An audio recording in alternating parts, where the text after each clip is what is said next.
Well, good morning, everyone. We're going to call the meeting to order. And if I get Tony Tremblay to please lead us in the Pledge of Allegiance. Absolutely. Would you please join me in the Pledge of Allegiance? I pledge allegiance to the flag of the United States of America and to the republic for which it stands, one nation, under God, indivisible, with liberty and justice for all. Thank you. Roll call, please. Chair Judge, Here. Vice Chair McQueen-Lejeune, Here. Commissioner Anderson, Here. Commissioner Brogy, Here. Commissioner Crosswhite, Here.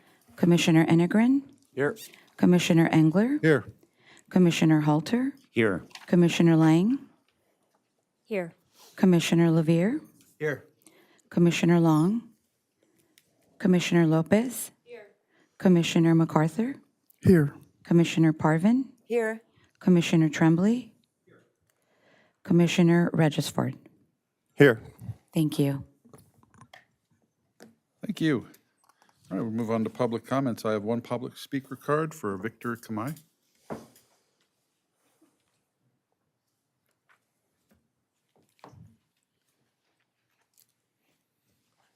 Thank you, Mr. Chair, honorable commissioners.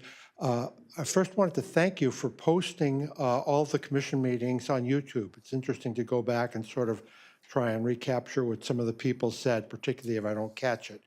But I did want to ask if you would also post the PowerPoint presentations that are presented at the meeting. Gold Coast posts theirs a couple of days after their meeting. Many of the cities in the county post theirs either before the meeting or right after it. But VCTC did it for a couple of years and then stopped doing it. And I've noticed, for instance, when we were at the old library, that many of the commissioners, when there were slideshows going on, would pull out their cell phones and try and capture slides, although you get them at oblique angles and they don't really show up very well. And they are a nice reference. So I just wanted to ask if you would consider having staff post those after the meetings. Thank you. Thank you. All right. I don't have any more public comments. Somebody hasn't filled out a card yet. All right, moving on to the Caltrans report, item 5. Good morning, Mr. Chair, Commissioners. Thank you for the time. Just want to, number one, give my regards on behalf of our district director. She couldn't make it here today, but she also gives her regards, and also just want to give a quick update on Caltrans activities. Lately, we are, of course, dealing with the budget. We did recently receive some feedback from our headquarters team regarding the budget, and we are expecting that the resourcing for next fiscal year will not necessarily be what we had for last fiscal year, but we do commit to making sure that we provide the continued service to our partners and also deliver our projects in a timely manner. And also, of course, just preparing for the summer activities, of course, for our project delivery. But I want to keep my comments brief for the commission today. I know we do have a presentation that we have for the commission. So with that, I would like to pass the mic over to our PIO, our Public Information Officer, Miranda Myers, who will be giving the presentation today. So, Miranda. Lower that a little. Hello, good morning. I'm Miranda Myers, and I am one of the public information officers for Caltrans. I generally cover Ventura County, so most projects here I will be the face of and the person to contact with questions. I'm presenting on 2 projects we have coming up that are of great public interest. So I'll go ahead and present. You should have a flyer for this one in front of you, hopefully. I'll stop at the end, take some questions, and then we can do the next project. The first one that we're going to be talking about is the North Fork Mataliha Creek Bridge Safety Improvement Project on State Route 33 in Ojai. I apologize if I pronounced that wrong. I heard there's a very Matiliha. I heard there's a very specific pronunciation. We're constructing a concrete barrier and widening the roadway. It is in kind of a remote area here, so you can look at this visual and aerial picture. It is on the north side heading to Maricopa, 64 miles from it, 9 miles from Ojai, but pretty deep in there. So if you have driven by, it will take you a very long time to find it. But there was some rain that hurt the kind of mountainous roadways that needs to be fixed. There's some construction that needs to be done to level that bridge and make it safe. The main point of information is that it will require a 4-weekend full 55-hour extended closure. That means that from Friday evening until Sunday night, Monday morning, there will be a total closure of that half-mile, 0.6-mile roadway. The reason for that is just safety and efficiency for our workers. By closing it for the weekend, we will be able to speed up the entirety of the construction process. There is an incentive for our contractor to finish that a little earlier, so 2 weekends instead of 4, but we are counting on the 4 that was what was in our contract. We have already started our public outreach to let interested stakeholders in that know. Specifically, we have the Los Padres National Forest has a couple of campgrounds in there, as well as the Ojai Valley Gun Club. So they have been told that this will be happening. They have been informed, and we are working with them to ensure that reservations or people who go there are able to utilize those facilities. Already started that outreach and working really closely with them. Yeah, kind of explaining the reason for closure, and what we're doing is we're kind of leveling this area and fixing that existing block wall. Going northbound, that is possible to do. That is not possible to do in 1 weekend, so it will take a little bit longer. Going southbound, we'll be able to erect some K-rails so our workers can work on the opposite side. It won't cause a closure for as long. So 4 weekends total. There will be construction Monday through Friday, but that will not cause a complete closure. Instead, we'll have a 2-way red light system, so it'll go down to 1 lane, and each side will take turns being able to go. So it really will only be those weekend closures that will be complete. This is what the existing roadway looks like. What we're going to be doing on that right-hand side is putting up a higher concrete barrier as well as a bike rail. There have been a couple of collisions in this area, so it is a safety measure. We'll also be restriping this pavement so it'll be brighter. We'll be creating a little bit, adding a little bit of footage to that right side as well, so it's a little bit safer for motorists and cyclists as well who use that area. On this section facing northbound, we'll be putting chevrons telling how fast you can go. We'll be again restriping and then adding a barrier to that left side as well for safety for motorists and cyclists. Yeah, just a vision of what the work looks like in case you can visualize it before, with all of the labels on it: flashing beacons, mileage signs, upgraded roadway signs, and concrete barriers for safety. We do have some detours available for those extended weekend closures. A concern that we have, and we have been very open about, is that these detours are pretty long. That is a very secluded area of Ojai. The longest one is about 3 hours of a detour. All of these detours do keep motorists on state highways. Again, that's for safety and our preference. All of our state highways have post-mile markers, they have emergency locators, and emergency vehicles can access those roads. So when we initiate a detour, we do try to keep them to state roads. If you're familiar with this area, you know that I believe it's Lock Key Arrow is another available route. We don't publish it because it is not a state route, so that is available and could kind of cut down on that detour. Again, we are specifically working with the campgrounds that will be affected to let them know and give their reservations notice ahead of time. We've already coordinated our public awareness campaign, outreaching to those, written a press release, released a press release. It is available on the Caltrans website, and we will have signage letting motorists know that these closures will be happening with, oops, wrong project. Sorry, I thought we had a picture.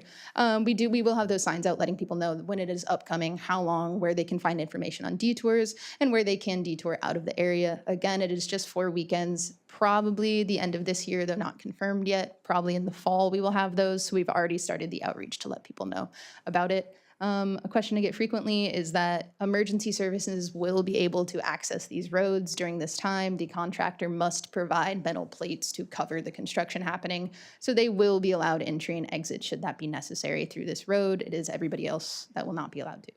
I can take any questions on this project. Technical ones, I will defer to our subject matter experts on that. So I just have a quick one, and it's more my ignorance on how this road is used, because at first it made sense to do it on weekends because of commuter roads, but I kind of see this as a road that I would be using on weekends as just enjoying a beautiful afternoon. And so it does still make sense to do it on weekends, not during the week on It this type does. of road? I believe that it sped up construction significantly. I don't know if either of our project managers would know the answer, but it did speed up the totality of working days, so it cut down on that. So it did make sense for the closure. We were asked to move it from the summer to a little bit later to accommodate for the campers. So that is why it got pushed back. It was initially scheduled for July and will now happen later in the year because of that exact reason. Great, thank you. Any other questions on this one? Any other questions? Perfect. Our second project with Caltrans that we will be talking about is, still on State Route 33. This time we're moving out of Ojai and instead into Oakview for the pavement preservation project in Ventura County.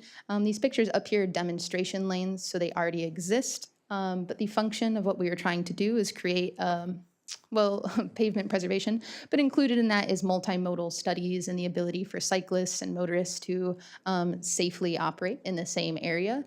History behind this is that in 2018, Ventura County initiated a multimodal study for State Route 33 and found that it could be feasible and that it was relatively wanted.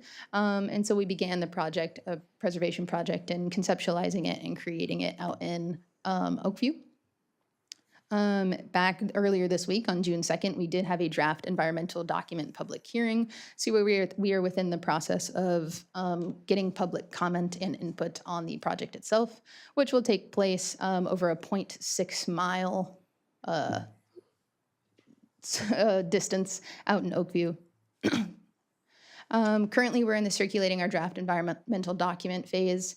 This requires heavy public involvement, and we do anticipate a lot of public involvement, which we had again on June 2nd. We had quite a few people who had comments to make on the proposed design or the options for that design. So we're moving through that, and that will end, I believe, on June 27th of this month. So it is upcoming. What the scope of the project scope and description does is it offers three alternatives to what is currently out there in Oakview, again, trying to make it a little more multimodal, trying to increase or decrease the pavement on the side. The scope of work that we're looking at is two different options for how we could have bike lanes. As you can see on that left side, there is the greenery, the grass, the pretty flowers, and on the right side, there is not the greenery, the grass, and the pretty flowers. I'm not a subject matter expert on what Class 2 versus Class 4 means, but from my understanding, it is how well protected you are in the lanes. And so these are the options currently up for selection, as well as the option to not build at all. Here's kind of a graphic of what it would look like. I know this can look a little bit confusing, but the point here is that on that left side, you can see grass and then a little bit of pavement. And of our other option, there's a little more pavement. So those are our two big kind of options. That left side, that marker over there, will increase a little bit. So it is the amount of pavement that can be used, how much a biker gets, and how much a car gets. These are our two options. Route 1, option 2. They look a little bit different, but that's what those pictures at the beginning would show. Additional elements of this project, which are equally important, is the construction of ADA curb ramps, new bus pads and shelters, high visibility crosswalk markings, and 5 new pedestrian crossings that flash and speak as well. Again, we are in the stage where we are taking public comments and submissions, and that will end on June 27th. So we are going to continue to present and encourage you to have any interested residents email any written comments or questions to us at gooakview@dot.ca.gov, or they can mail it in if they'd prefer to do that. But that will end this month, and hopefully we can move into the next section of this project. Any questions on the Oakview pedestrian one? Yeah, go ahead. I'm sorry, one more question then. Yeah, of course. As a landscaper, I really love the idea of having plants. I think that would be a beautiful addition. I'm concerned, though, how would that impact the monolithic structure of the roadway itself if you cut in those landscape strips? Yep, and that is a technical question. I'll go ahead and have one of the other members of Caltrans working on this project answer that for you. Good morning. My name is Joseph Kibe, and I'm the project manager for this project.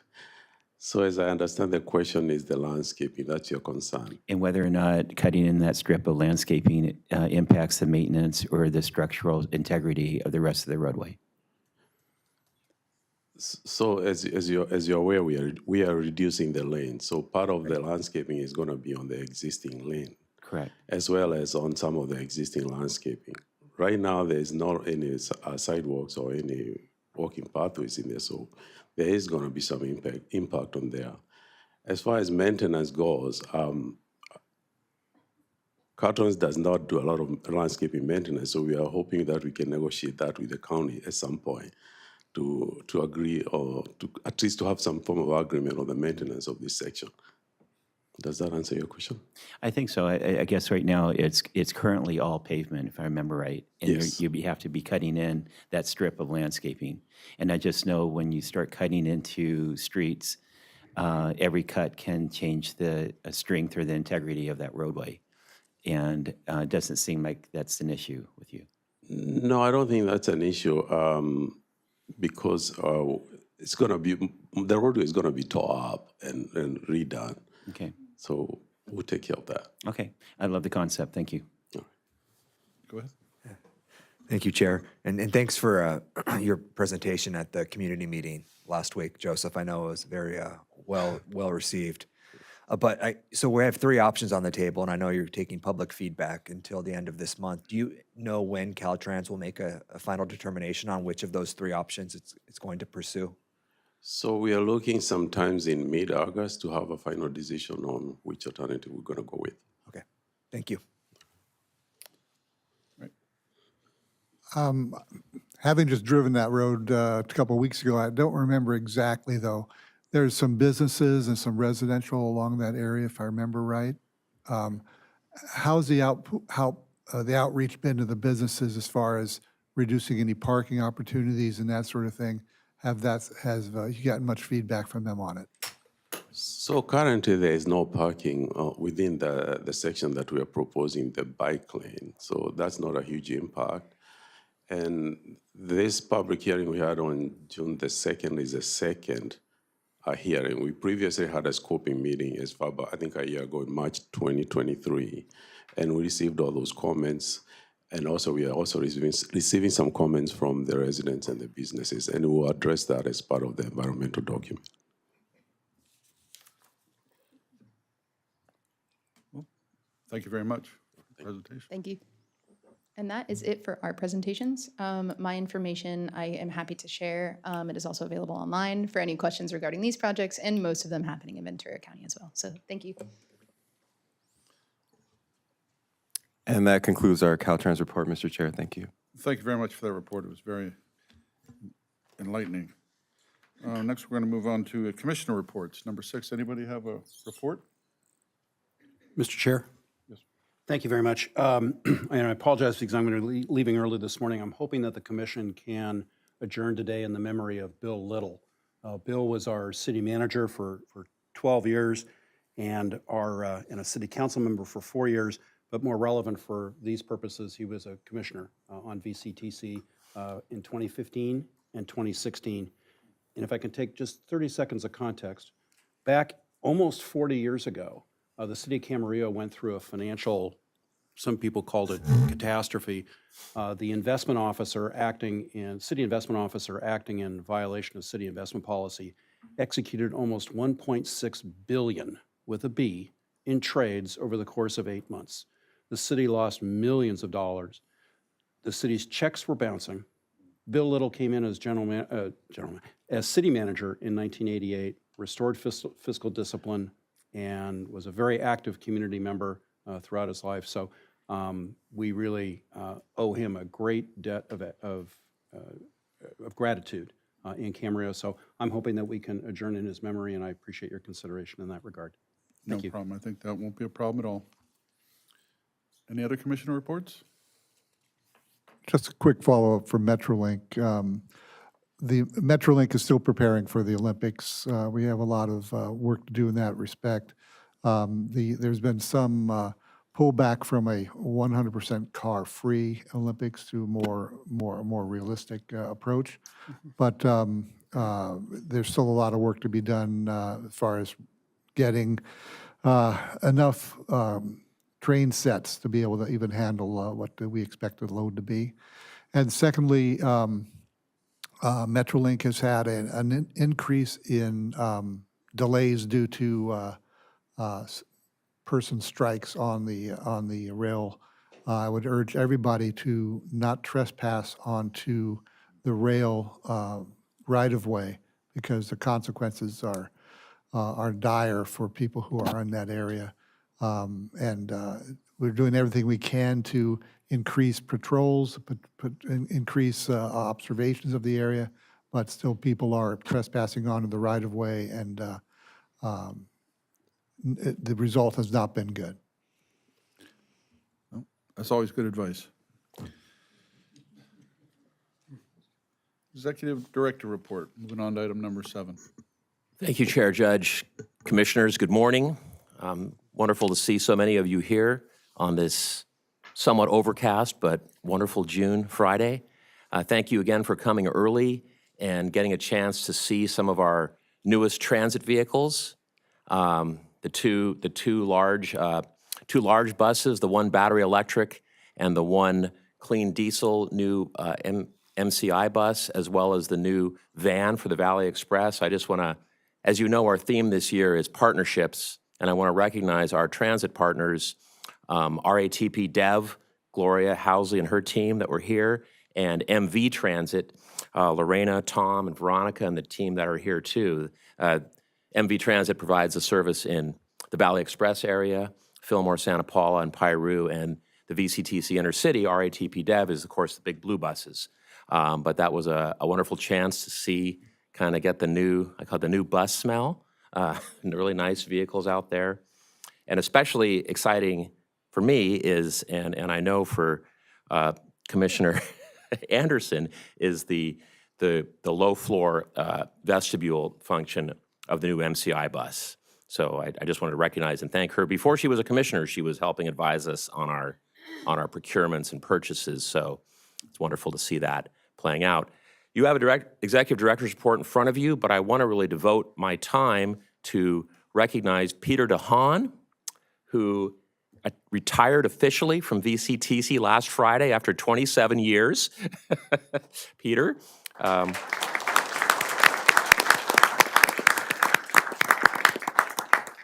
It's somewhat bittersweet and a reminder to me. You know, I started working with Peter, as I've said before, in December of 2002 when I was still in Oxnard. And he'd already been at VCTC for a while. But we've worked very closely together then and continue to now. But I want to let Peter say a few words. He's en route to Amsterdam today to see with his family. There are some nice photos of Peter in the back. So Peter, please take the floor. Well, good morning, commissioners. So yes, it's great to be here. I'm here with my wife, Adelina, and as Martin said, we have to leave here for Amsterdam, so I'm going to try to keep it short. I'm sure you have a lot going on as well. So you might not know, I started out in 1985 at the Los Angeles County Transportation Commission, which at some point turned into Los Angeles County Metro. And then in 1998, I came here to VCTC. So it wasn't planned that way, but my whole 40-year career has been working at county transportation commissions. And I really think that a county transportation commission is a great place to work in and to be part of, like all of you are part of, because it's a place where we bring everyone together to work together to decide how to best improve our transportation system. And it's very rewarding for me to be part of that, and hopefully for everyone here, because it's for one thing, it's just fun to work with so many different people coming from so many different places. And then it's also, I think we come up with the best. It really helps us to come up with good, good projects and good decisions, and just to be able to make decisions quickly. And it just seems like it's a place where we can be really good at making things happen and getting things done, and that's really fun to be part of. I don't know when I last talked to anyone about this, but my first dealing with VCTC was not when I got here in '98. It was a few years earlier, because at LA County Metro, I think it was then already, I was assigned to work on a project with VCTC staff to do an evaluation of this thing called the Santa Paula branch line, which I hadn't actually heard of when I was assigned the job. And the original Santa Paula branch line actually did not stop in Piru. It historically went all the way to Saugus in Los Angeles County. And so there was still former right-of-way actually in Los Angeles County that maybe had some possibility as well. And the decision that was made by higher-ups was that the two commissions would work together to evaluate what to do with this branch line, which this was before VCTC bought it and all that stuff happened. So anyway, as part of that project, I was assigned to work with someone named Christopher Stevens, who was a VCTC staff person that probably most people here have remember and have met, who's retired.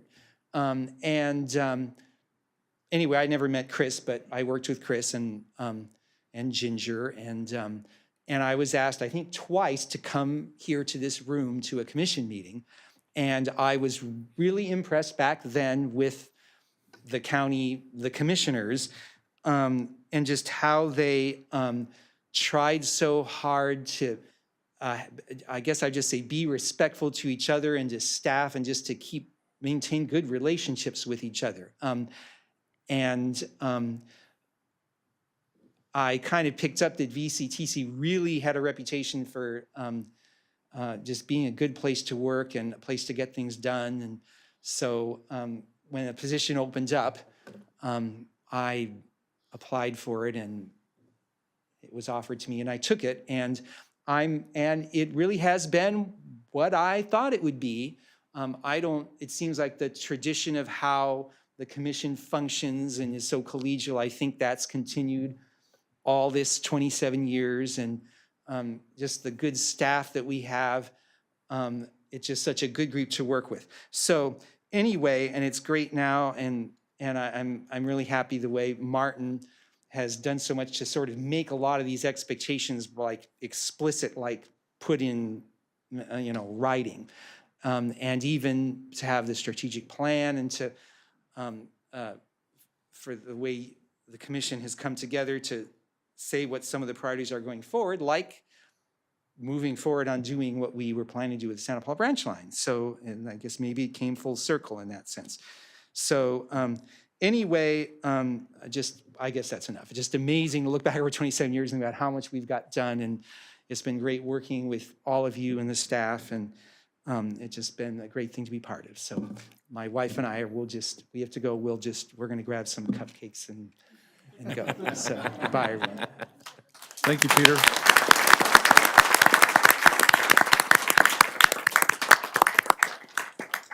And thank you, Peter, for all your hard work.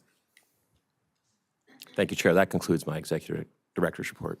Thank you very much. Are there any additions or revisions to the agenda? Chair, staff is asking to pull consent item 9I, and that is the only change we have to the agenda. And we're pulling that completely. It's not being pulled for a closed session or any other consideration, correct? It's being pulled completely. Thank you. All right, so that moves us to the consent calendar. Do I have a motion, or does anybody want to pull something? I actually have to make an amendment to the consent calendar also. On item 9E, and before the commission, there is a copy of the item This is regarding the cooperative agreement with Caltrans and our consultant, WSP USA. The recommendation is staying the same, but there is some language amendment on the last page that we are asking you to accept as part of the item. If anyone needs a copy, the clerk has copies also, but I would just ask that those changes be reflected in the final adopted consent calendar. Is there anybody that objects to that? Yeah. Cool. Then I guess we're going to do it. I'll move staff's recommendation that we make the changes on 9E and approve the balance.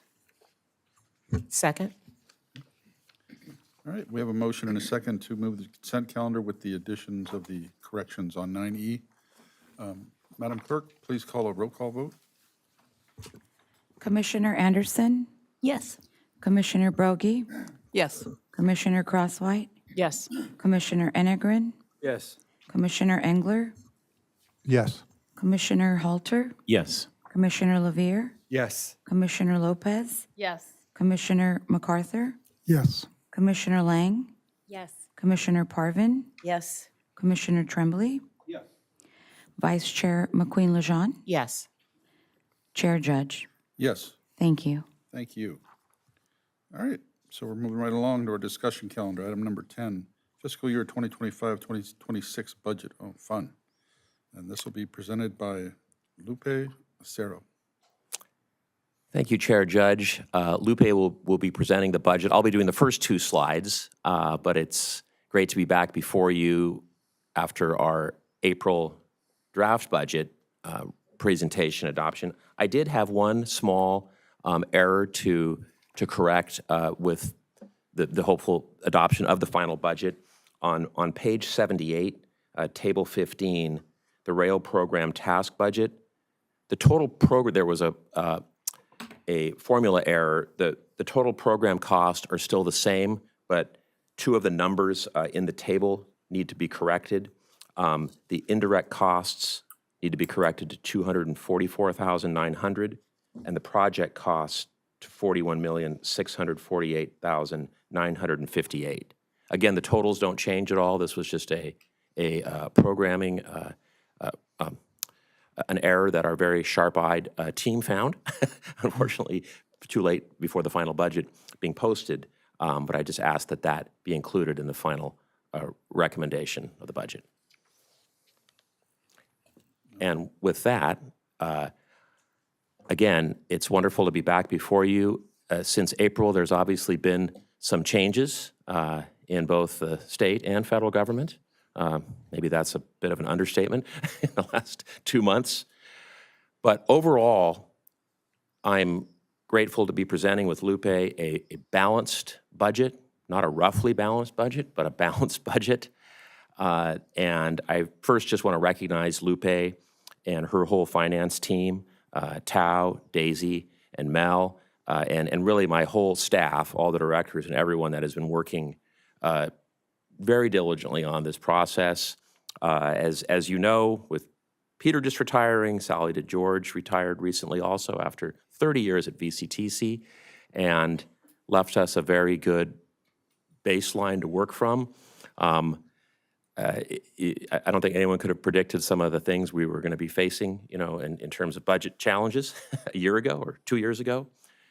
But looking at the federal funding first, I'm at least happy to report that most of the programmatic funding that VCTC depends upon, the federal transit and formula funding, is holding pretty steady.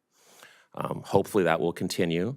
Negotiations are, as you know, underway for the current federal budget, but importantly, reauthorization of the surface transportation budget is starting next year, and we are actively engaged in that with our transit partners, especially Gold Coast Transit, our largest operator. I don't want to spend too much time on this, but I am somewhat optimistic about a program we are seeking called the medium-sized transit-intensive cities. And this essentially, we're seeking to have the federal formula modified to basically provide more money to the medium-sized UZAs or transit operators like Gold Coast and VCTC Intercity. It's kind of an interesting formula right now where the small operators and the large operators tend to come out pretty well. So we're just trying to find a little fairness in the middle. And I hope to have an update on that for you soon. But again, most of the IIJ funding that we've been depending on, especially the 30% increase in transit operating, is holding steady, and we hope that will continue. Next slide. The state budget, a bit of a roller coaster again. Now we are looking at a $12 to $13 billion deficit. As you all know, 3/4 or so of our budget is derived from the state. And most of that, or an awful lot of that, is really derived from the state quarter-cent sales tax, TDA. Those numbers, fortunately, seem to be holding pretty steady. There's always a 2-month lag on sales tax receipts. Having Lupe here with her background in not just public but private finance has I'd say, reignited an interest in forecasting for me and looking at, seeing what's going to happen. She and her team have been looking at that closely. No one can predict what's going to happen with the sales tax numbers, but at the moment they're holding pretty steady. And then also the STA, which is based on the tax on diesel fuel, has dipped a little, but is still overall holding pretty steady. And Lupe will touch on that. But essentially, we don't have a lot of major changes from the draft budget, which is good, especially with what's happened with some federal funding sources and some agencies. So we're confident, but managing uncertainty, I think, will be the watchword going forward, not just for us, but likely for all of you in your roles in city governments and county governments. So we are, I'd say, I'm cautiously optimistic about where we're going with transportation and transit, but we'll keep you posted. So with that, I want to turn it over to Lupe for the budget presentation. Thank you. Thank you, Martin. Good morning, Chair, Vice Chair, Commissioners, members of the public, and staff. This morning I'll be going over the proposed fiscal year 2025-2026 budget. The proposed budget was received and approved by the Administrative and Finance Committee on May 29, and the committee recommended forwarding the budget to the full commission for review and approval and for a public hearing. As Martin mentioned, we have a balanced budget at $159 million, which is an increase of $4 million from the draft that we presented back in April. This next slide is certainly an important slide because it provides an overview of VCTC's funding, revenue funding sources. VCTC does not have a dedicated transportation funding source. All revenues are really dependent on federal and state programs with some local contributions and fees. Most revenues are restricted, very specific, with a specific set of regulations that can only be used for certain projects and specific tasks in some cases. And VCTC does not have a general fund, unlike the cities where there's property taxes, there's the Bradley-Burns tax, and sometimes some special taxes. So really the general fund that we have here, and we call general fund for accounting terminology, is really where we roll out financial resources that are not required to be accounted for in a specific fund, but they're still very restricted even though they're under a general fund. And for accounting purposes, we do track that separately. So for roll-up, we roll it up into the general fund. This slide provides the overview of funding sources with $26 million from federal funding, and that's 19% of the total revenue sources. That is an increase of $4.5 million from the draft budget. And that's mostly for one-time FTA federal funding that goes to local agencies. The state funding, as Martin mentioned, that's 75% of VCTC's revenue streams. And the LTF at $49.2 million and FTA at $9.7 million. That is $59 million, and that's actually 43% of the revenue sources, so almost 50%. So it's a significant portion. This year or next year's budget includes $25 million also of SB 125 funding. So that's the second year of funding. This number, the $102 million in state funds, does not change from the draft budget much. I think it's a decrease of roughly $92,000.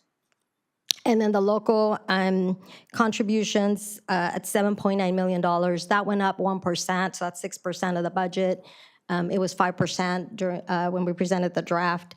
And that's mostly due to adjustment to interest revenue. Our investments, we keep all the money invested, have been doing very well. So we adjusted that budget up $800,000. So that is really that difference there. Personnel cost, salaries and benefits at $4.9 million, which is 3.1% of the total budget.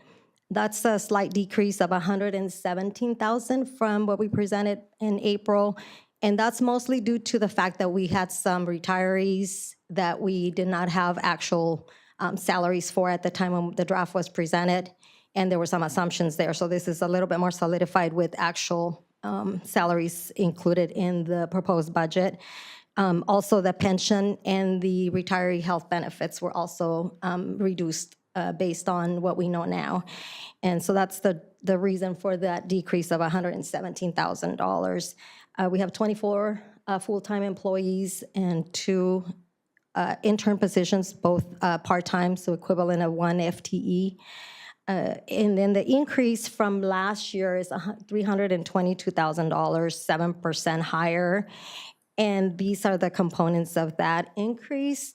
$128,700 is a pool for merits for employees based on performance. Employees that are eligible and are not on top of the salary range. $91,900 is the proposed cost of living adjustment, which is 3%. $37,700 are the associated taxes, pension, benefits, and $71,000 is insurance. The other post-employment benefit contribution that actually came down from the proposed budget, the draft budget, to $11,000. And that has to do a lot with the VCTC establishing the California Employee Retiree Benefit Trust back in 2009. It's really interesting to take a look at how that has performed. The return, average return since inception is 6.59%. VCTC has contributed $1 million into the trust over the years, and the gains from investment have been $1 million. So the trust has $2 million sitting in the trust, and we'll be able to use that for retiree benefits going forward, the investment earnings from that trust account. And pension funding, a strong VCTC is at 89.1% funded, and again, the other post-employment benefits almost 100% funded. So it's great to see that. The budgeted expenditures, we're budgeting, like I said, the budget is almost $159 million. And it is, here's the breakdown, and I'm going to go through each of the programs in more detail. It is a decrease of $20 million from the current fiscal year. And a lot of that has to do with some of the really milestone and accomplishments that took place this year, such as the significant purchases of capital, the buses. So we're purchasing the 11 Valley Express buses, 5 of the VCTC buses, and refurbished 5. So all of those capital expenditures were in this year's budget and not going to be taking place next year. And then also some other milestones with some of the other projects where consulting fees are lower, projected to be lower because those expenses incurred this year. And I'll go through that in the next couple of slides. So the Transit and Transportation Program, I'm going to go through the changes from the draft budget, but if there are any questions, feel free to stop me, please. The Transit and Transportation Program is 35% of the budget, and it is $20 million less, 20.9 than the current fiscal year. The most significant change from the draft, again, is the Transit Grant Administration, which increased $4.7 million related to pass-through grants to subrecipients. There is a decrease in that in total versus the prior year and Transit Grant Administration of $9.5 million. And that's partly due because some of the projects, subrecipient projects, have been completed. The other two, Valley Express, $96,000 higher than the draft budget due to contract services. And then VCTC, intercity services, is $125,000 less than the draft budget. Again, the differences from the prior year in total, all of them decreased mostly because of the capital purchases this year versus what we have projected in next year's budget.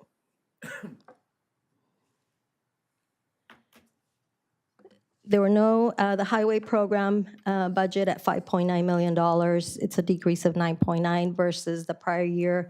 There were no significant changes in this budget from the draft.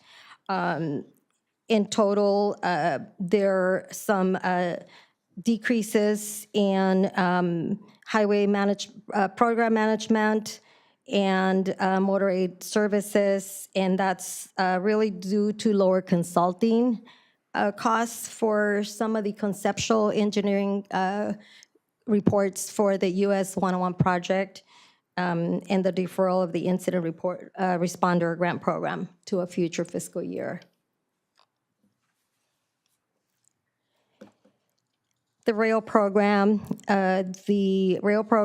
budget for fiscal year 25-26 is at $42.2 million.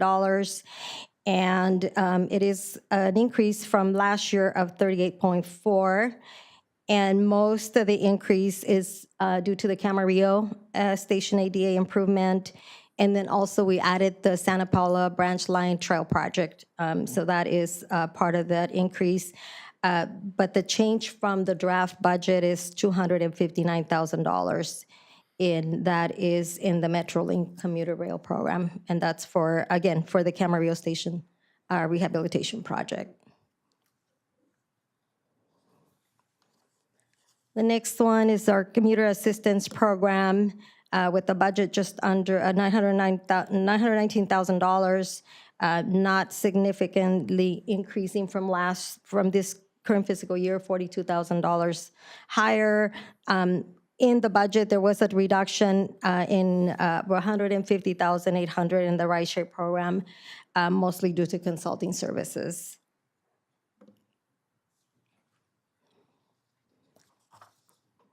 In planning and programming budget, the planning programming program budget for next fiscal year is at $51.6 million, and that is a decrease of 4.3%. Versus the prior year. The changes in this, significant changes from the draft are the TDA administration budget. And the reason that TDA administration budget decreased is because the VCTC includes the planning and the administrative costs and to calculate the apportionment. The administrative cost that we used in the draft budget as a placeholder, it's been practiced to use prior year's numbers. And when we do the final budget, we use the actual numbers that are budgeted, and there was a difference there of $400,000. And so that's the reason for the decrease in that budget.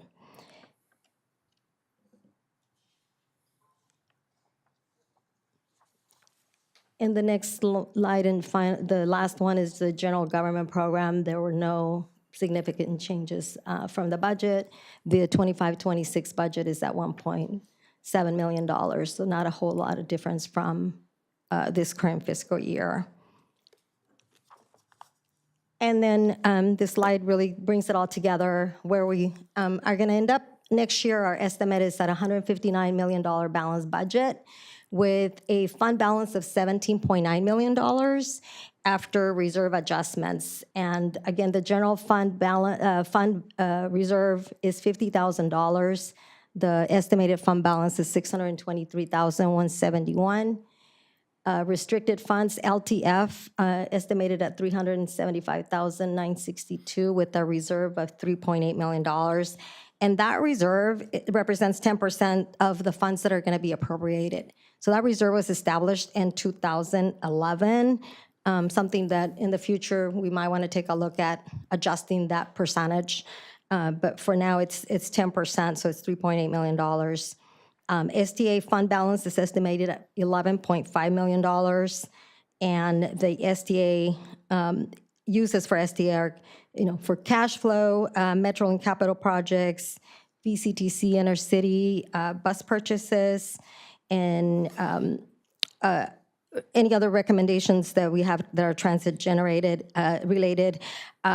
The STA also includes funding for the bridge, the reconstruction, so that's $8.2 million that we are going to be seeking reimbursement from FEMA, Cal OES. And so once we receive reimbursement, that's going to replenish that fund balance. The SAFE fund balance is projected at $1.3 million with a reserve of $1.5 million. The state of good repair at $3.9 million. There's no reserve for that fund, and the SPBL at $25,000 with no reserve.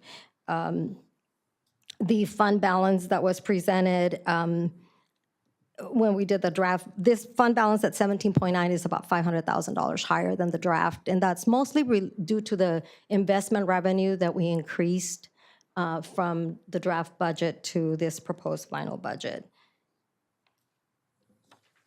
And that is my last slide. I'll take any questions. Go ahead. Can you explain, so the Valley Express budget, I know that there's a little paragraph in the packet that says that the final budgets had already been submitted and finalized before the May, was it 14th meeting of the Heritage Valley Policy Advisory Committee. But I'm just trying to understand why we wouldn't go ahead and make those amendments to the budget as we're adopting it, as opposed to bringing those amendments back after we adopt the budget. Sure. It's more of administratively, we had already rolled up the budget book, and when that meeting took place, we had already done it, and the budget book that is in front of you, most of the numbers there, or not, if not all the numbers, are manually entered, so it doesn't roll up. And so I think it was a $600 difference, and so we didn't have the time to make adjustments to all of the spreadsheets and reproduce the book, really, at that point. Yeah. Any other questions?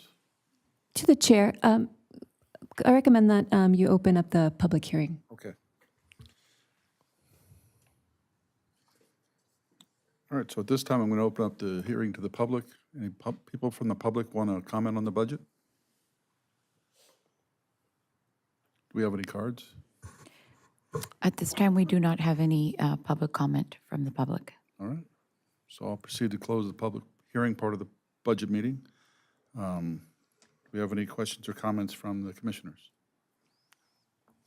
No? All right, go ahead. Just a question I got to ask all the time right now is, do we see any risk with the federal funds being clawed back or anything? I think right now, to be honest, there's a lot of uncertainty with Right. federal and even state funding and spending. So we basically developed the budget based on what we know today. And if anything changes, we would be bringing back budget amendments to the commission. The state funding as well, I think people are still spending money. I think people are starting to hold back a little bit, but they're still, as long as they're spending money and generating tax dollars, we should be okay. One thing that Martin and I have talked about is doing a long-term planning, a forecast longer than just the budget, and kind of taking a look at, the next 5 years and what that would look like. But thank you for the question. Yeah, I recognize how unpredictable it is, but just want to make sure if there's any indication that you've seen. It sounds like not so far. So thank you.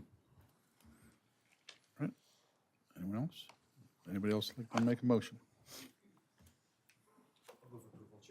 Thank you. I'll second that. We have a motion and a second to approve the fiscal year 2025-26 budget. Madam Clerk, please call for a roll call vote. Commissioner Anderson, Yes. Commissioner Brogy, Yes. Commissioner Crosswhite, Yes. Commissioner Enegren, Yes. Commissioner Engler, Yes. Commissioner Halter, Yes. Commissioner Lavier, Yes. Commissioner Lopez, Yes. Commissioner MacArthur, Yes. Commissioner Lang, Yes. Commissioner Parvin, Yes. Commissioner Tremblay, Yes. Vice Chair McQueen Lejeune, Yes. Chair Judge. Yes. Thank you. Thank you. All right. Thank you. Thank you very much for their presentation. All right, moving on to number 11, Transformation Task Force presentation. This will be done by Claire Grassley. Thank you, Chair Judge. I'm just going to quickly introduce this item. I believe Commissioner Tremblay had requested that we see if we could get an update on the Transit Transformation Task Force, or TTTF, to add to your lexicon of acronyms. And fortunately, we were able to get one from Sacramento, from the CalSTA office itself. So happy about this. As a transit person for going on 30 years now, Claire will introduce the item and our speaker. Yes, I want to thank Commissioner Tremblay for bringing awareness to this and making us bring this item forth. So thank you. I'm just here to introduce Hunter Owens, who will be giving the presentation.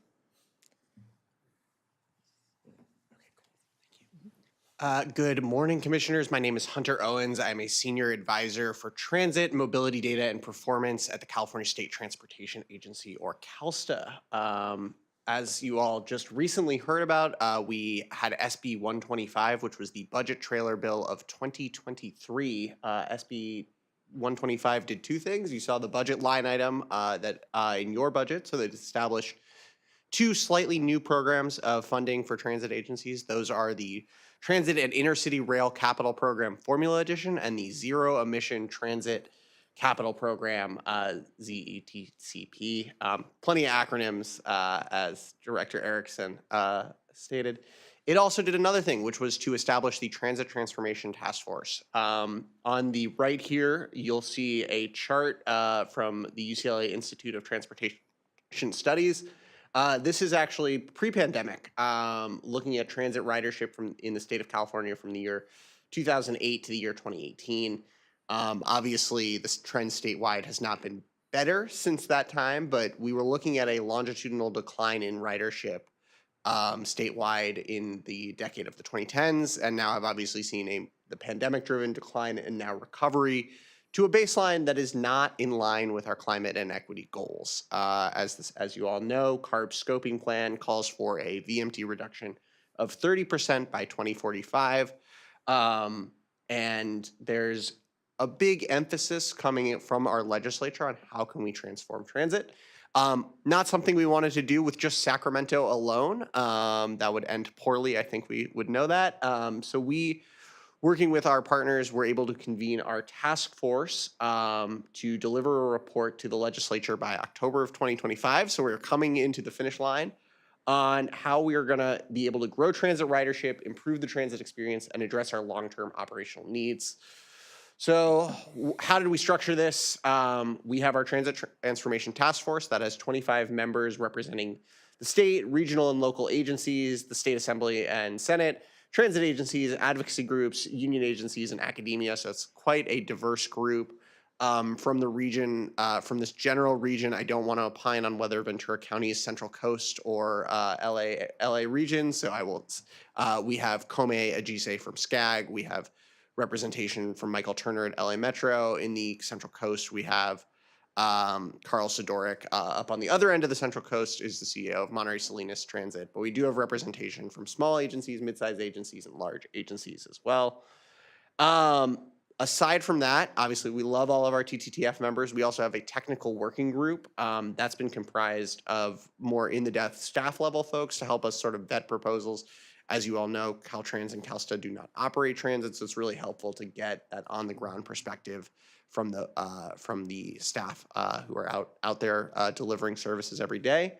And then finally, we've been conducting, at this point, over 100 subject matter expert interviews in-depth with different folks with various expertise in different areas of the field of transportation. So our final report is going to be structured around principles, strategies, and policy recommendations. You'll see those principles. We've only got 4 of them. I'll talk about them a little later, but I want to just kind of turn your eye to the right. The legislature gave us a wide array of topics to address. Those include fair coordination and integration, coordinated scheduling, transit prioritization, fleet and asset management, land use and housing near transit, Transportation Development Act reform. So you saw in your budget presentation, the fare box recovery requirement has been waived. That's something that is on the table for the task force to come up with recommendations about. Agency oversight, value capture, and potentially new revenue sources. So just looking at what the report is going to look like when it does go to the legislature in October, just some background. Looking at some of these recent trends and challenges, there have been challenges. We all know that, but I also will say there's a lot of room for optimism. There are a number of services across the state, both in small and urban, both small, medium-sized, and large urban jurisdictions that are delivering over 100% of their pre-pandemic ridership. We've seen examples such as the new Caltrain electrification. On the big side, we've seen like Caltrain electrification, having 50% year-over-year increases in ridership. On the smaller side, we've seen bus redesigns in network redesigns in Clovis deliver 20-30% gains in ridership. So we'll be touching on that in the report. We have these 4 big principles. So those are boost the speed, frequency, and reliability of transit services, increase the options for living, working, and learning near high-quality transit routes, deliver an exceptional customer experience with a strong focus on safety for all, and ensure transit is operationally and fiscally sustainable with consistent investment. And you can kind of see where the topics slot in under those different principles. So just to know where you are and where we are and where you can get engaged, we are going to be releasing the report in tranches.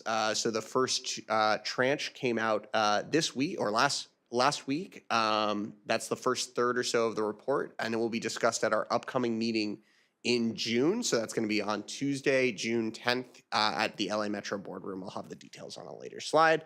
We'll then do the second and third tranche in August and into September. All in line with getting this report to the legislature by October of this year. So as mentioned, at LA Metro, we will be discussing boosting the speed, frequency, and reliability of transit service and how we can deliver an exceptional customer experience with a strong focus on safety for all here in a few days. So would encourage you, relatively closer than our next upcoming meetings. We've been going around the state, so we'll be up in Oakland and then back in Sacramento for the rest of the year, but definitely encourage you all to take a look, and we welcome comment and both written and given during those meetings. And with that, I'm just going to go in through what's in tranche 1 and what you can see online now, just sort of the executive summary and intro. We all know what those look like. We are also doing a detailed appendix on some of the requirements of Senate Bill SB 125. They requested a large number of facts about the transit industry and how transit works and transportation works in California. So those are our statutory requirements that we're addressing. And with that, I will pause for questions. And I don't know if we have to do a public comment on this one, but we do normally, but I will defer to the general counsel. You can open for public comment if you wish. Okay, great. Would anybody from the public like to speak on this? I'll open up the period for public comments now. Do we have any cards? There are no public comment cards at this time. Okay. All right, seeing none, I'll close the public hearing portion of this. And Switch over to the commissioners. Commissioners have any questions or comments? Yes, Mr. Chair. Go ahead. Thank you very much. Hunter, thanks for coming down and giving us the report. I really appreciate it. I had a number of questions. One of the goals of SB 125, and you have this up on the PowerPoint, was not only to reverse declining ridership, but also to exceed pre-COVID ridership dramatically to meet the goals. So in other words, reducing VMT by 30% by 2045, and that's a 20-year time horizon. Based on the work that's been done to date, can we get there? Is that a realistic goal? Putting you on, not to put you on the spot. Yeah, not to, I Based on the work think, that's been done. CARB is really the expert on, is that they're the target setter on that goal. I think the SB 125 report does lay out a really nice pathway for transit to meet its share of the goal. To note that VMT reduction does not just come from transit, it does also come from areas like land use and also just general, you can see reductions in trends. There's also electrification. I do know it's a complex regulatory environment when it comes to meeting our climate goals right now. Speaking of uncertainty from Washington, there's been a lot, but this is a strong plan to have transit deliver a substantially better rider experience, and really, I would actually not even say a plan, but the reforms necessary to deliver stronger ridership and a more vibrant California. Okay, thanks. And this next question will be difficult because I think it calls for a succinct answer, which I'm not sure is even possible in this environment. But one of the requirements in 125, and you had it up here, was to look at revenue sources for funding. And it's also in that Appendix A, it's number 4. Basically the same thing. Is that coming in the first tranche? That's going to be coming in tranche 3. In tranche 3. So it really hasn't been looked at yet. There's been substantial, to be fair, that's the final version is tranche 3. There's been several meetings and reports that have and there's been at least 3 staff reports and 3 discussions at the task force. If not, I would say almost all of them touch on revenue, but there's been pretty substantial work done on new revenue sources that's available online and up for consideration. Can you give us sort of a 30-second nutshell on what the outcome of that discussion? I think we'll see where the outcome goes as we continue the discussion. I think we're looking at an incredibly wide array of sources, but aren't necessarily committing to any particular path at this point. But what looks more promising than others? Like any conversation around new revenue, there are a wide array of options that can deliver different benefits. I think we've looked really strongly at new revenue sources that do generate what is necessary for the transit agency without imposing a ton of additional burden. Well, for example, okay, give me for example, like a ridership fee relative to Uber or Lyft or something like that. Is that one of the approaches being on the table? Yeah. And how would you describe the discussions around that particular one? Because that's the one that caught my eye originally. Yeah, I would say task force members have been receptive, but I do want to state there's no administration position on this one. No administration position? Yeah. Okay. Any legislative position yet? Probably not. It's a question for the legislature. Okay. All right. And final question, and thank you, Mr. Chair. What has been the impact of high-speed rail and that project and all of the uncertainty now regarding federal funding for that project and continuing state funding on these issues, particularly in terms of one of the stated goals, which is to exceed the pre-COVID ridership? So how are you utilizing, let me reframe it. Yeah. How is the TTTF framing the high-speed rail project in terms of the goals on a go-forward basis? Just to kind of delve in a little bit. Yeah, and I didn't mean it as a trick question. I just want to make sure I'm getting this sort of specific. In terms of how we're thinking about would the delivery of the initial operating segment and then eventually the phase 1 project during the time horizon we're looking at affect ridership? Yeah, I'm trying to figure out whether or not it's really incorporated into the data, into the modeling that is being done. I think thankfully not modeling at that level of granularity, but more relying on the regional models, which do incorporate that when it is the applicable region. So like it does matter for, what Fresno COG and SACOG or excuse me, Fresno COG and the Bakersfield one that's name is escaping me right now. They'll show the impacts of the delivery of the iOS in that sort of medium term time horizon. So when we're looking at that data, we do see it, but you don't necessarily see it in when the medium-term time horizon doesn't have the delivery in that time horizon. Or in the SCAG region. Yeah, so the SCAG models don't necessarily look at that except at the longer-term time horizon in terms of increasing transit ridership, so it would not necessarily be there. But there are investments being made that by the High-Speed Rail Authority in the SCAG region that will substantially drive overall transit ridership, namely the Link US bookend project. Okay. All right, thank you. Thank you for a good report. Thanks, Mr. Chair. You're welcome. Commissioner Crosswhite? I probably have left some of a question now because it was sort of the tension between high-speed rail and making the frequency of what we have better.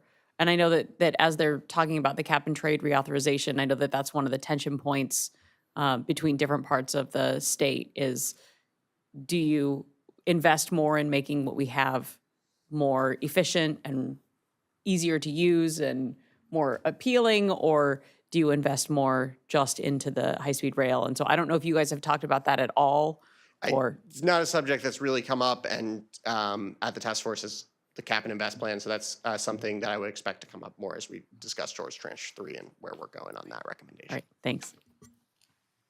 All right. Anyone else? Go ahead, Martin.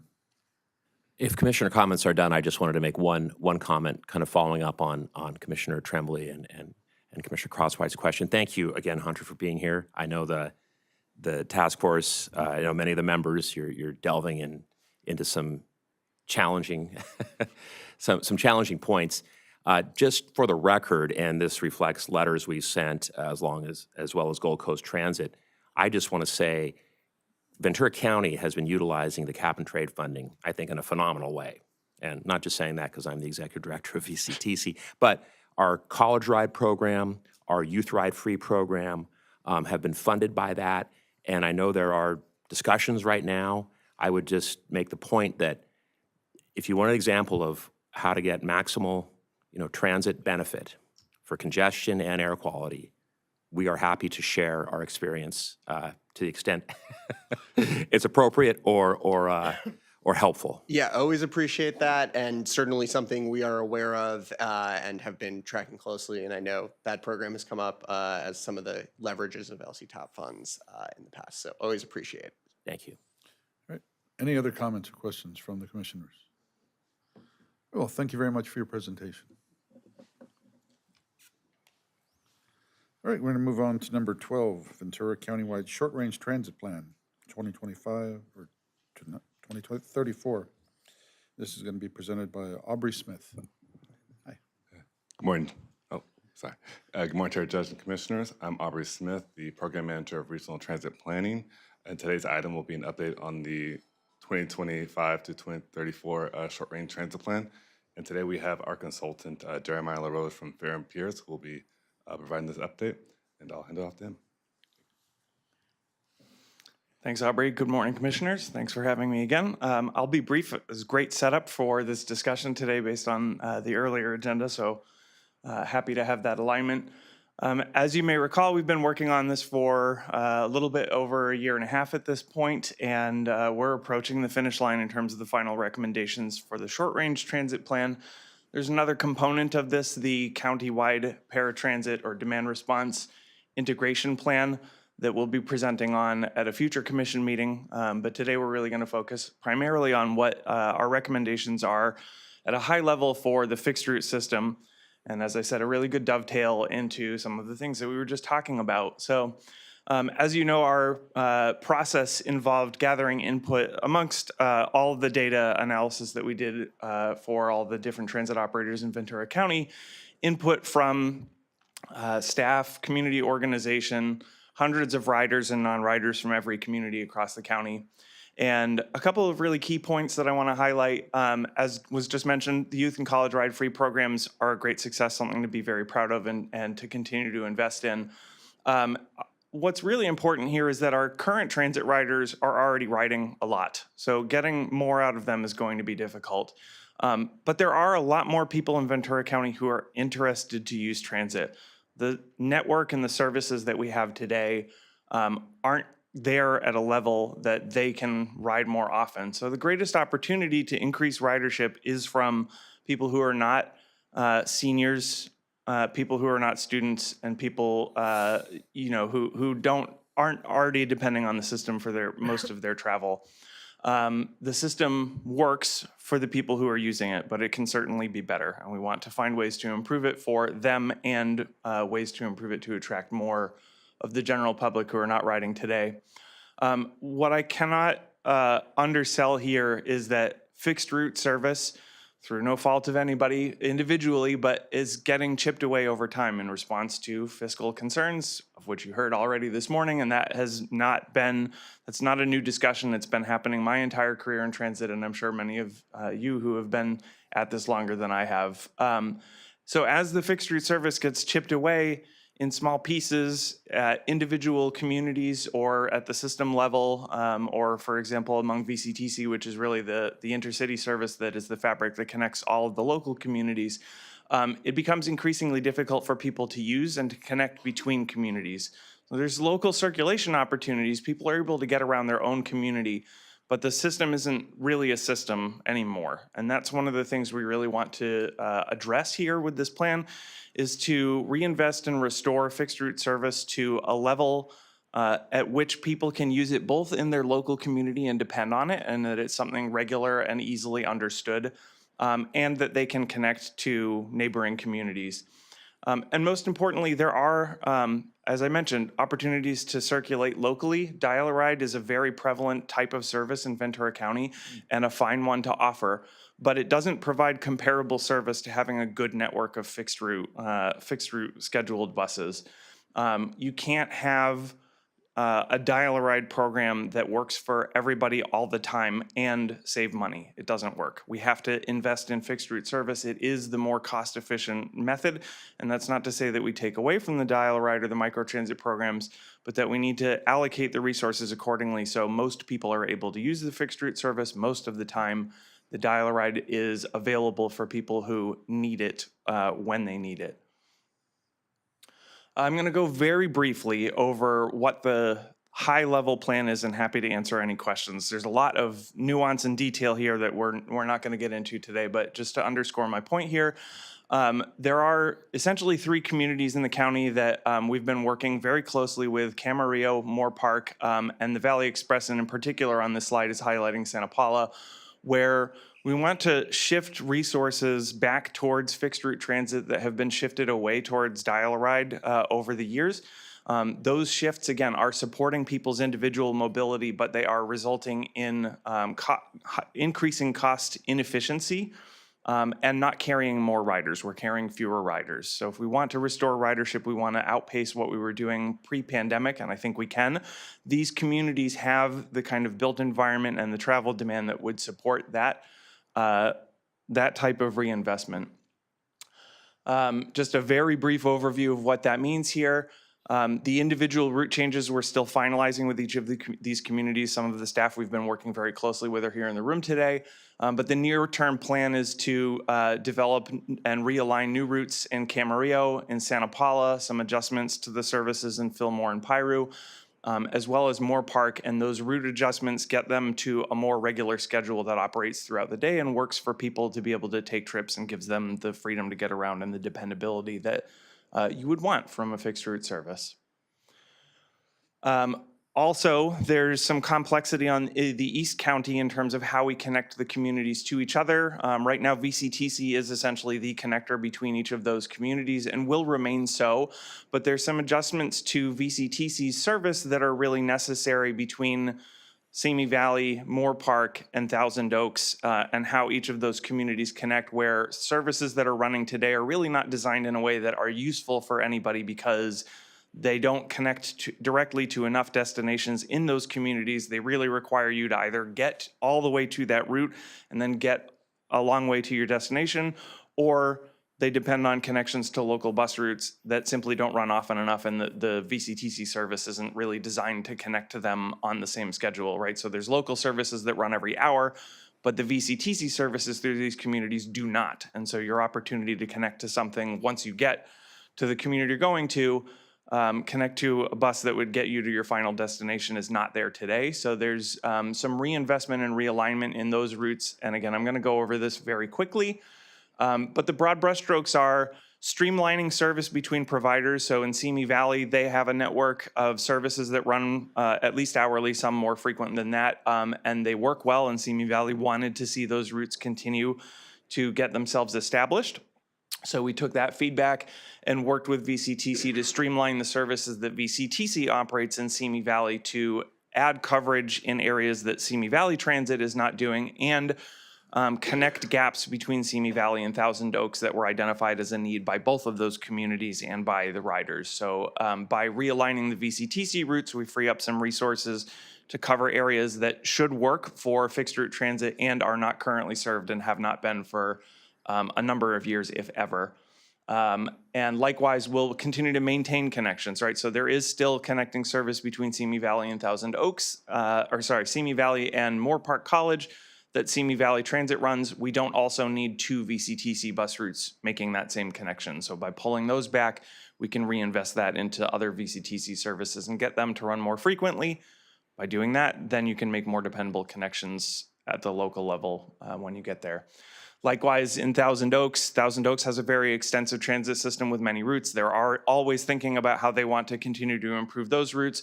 So we really took that as the baseline and made some recommendations for that adjusted route between Simi Valley. Now goes directly through Thousand Oaks. And one of the most important features of this, again, without getting too deep in the details, is taking it off the freeway, having it run through the middle of town. It's providing coverage in a way that Thousand Oaks Transit does not do today and was not planning on doing. So it adds some direct benefit for people riding that route. They don't have to connect to anything. They might be able to just get directly where they're going without an additional bus, and also provides opportunities for people in Thousand Oaks to use this new route just to get across town. And just more options means more people should be able to ride. These are not going to be competing services. We're not taking riders away from Thousand Oaks. We're adding to the pool of utility for everybody. And taking that same route and extending it out to Camarillo. There's been some discussion about how we adjust these services to provide more direct connections, and Camarillo really serves as sort of a regional hub. There's routes from the train station that connect to Channel Islands. There's routes that continue from Camarillo up, like the Coastal Express, up towards Santa Barbara County. So this just helps make more of a network, fewer multiple route connections in order to get to your final destination. And as we mentioned, not shown on this slide, are new routes in Camarillo that would further extend that. So if you were coming from Thousand Oaks or Simi Valley and you had a destination in Camarillo that was not the train station, there are new options planned for Camarillo that would get you to your final destination quickly and reliably.